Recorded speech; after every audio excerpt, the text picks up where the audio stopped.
Hey, my name is Chris. I live in Las Vegas. I'm an occultist and a magical practitioner, and I'm starting a new series where I'm critiquing occult practices that are practiced today that were originally created by con artists. And this handsome individual right there is Anton Sandor LaVey.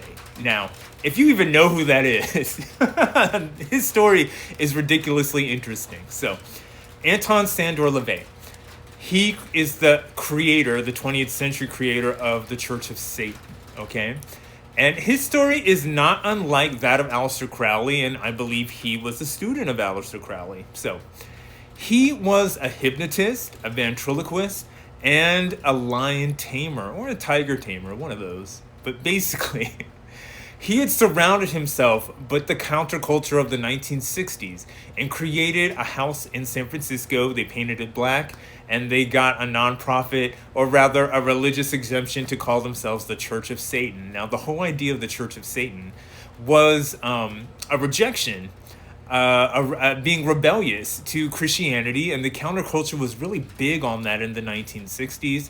There was the anti-war movement, there was the women's movement, there was a lot of people trying to study transcendental meditation. A lot of the young people nowadays, and now in those days, were studying the occult, not wanting to practice what their parents were practicing before.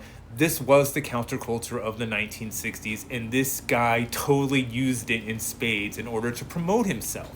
Now, he would do a lot of crazy rituals in the Church of Satan in order to get attention, because you have to understand that stuff was not public back in the day. So the Church of Satan was basically using the superstitions of that time and the conservative beliefs of that time in order to slap the face of people who weren't in the counterculture.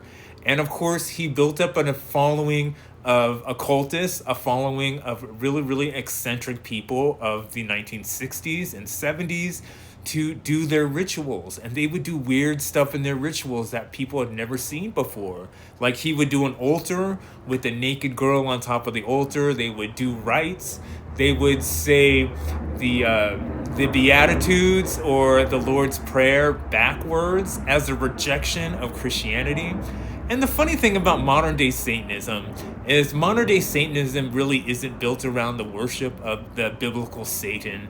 It really is just using Satan as a symbol of rebellion of Christianity. And a lot of modern day Satanists nowadays, they don't practice anything in the occult. They honestly just use Satanism or Satan himself as a symbol to say that we're not Christian, we're just going to call ourselves anti-Christian or Satanists. But most of them are science practicing atheists, and they don't believe in any sort of deity. They don't believe in good and evil. They just believe in the world of what we observe around us, and they believe in the advancement of science and the advancement of secular wisdom. Now, again, I'm not going to go into our modern day